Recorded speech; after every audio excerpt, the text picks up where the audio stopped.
आप देख रहे हैं ताज 92 न्यूज और मैं हूं नाइला भट्टी। रुख करते हैं आज की हेडलाइंस का।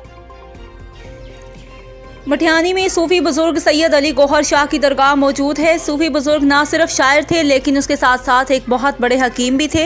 इसकी हिकमत के चर्चे सिंध के साथ साथ पूरे मुल्क में आज भी मशहूर है। इसका उर्स कब मनाया जाता है और कहां कहां से ज़ायरीन आते हैं, मज़ीद देखते हैं अल्लादीनो सोलंकी की इस रिपोर्ट में।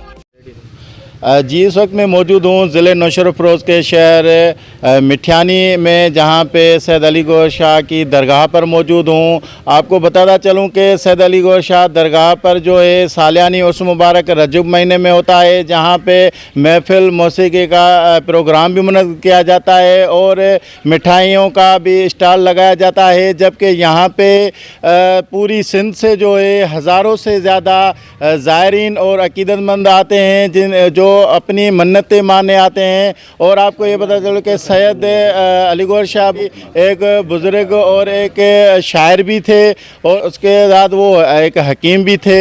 जबकि ये सालों साल जो है यहाँ पे जो है उर्स मुबारक मनाया जाता है। जी।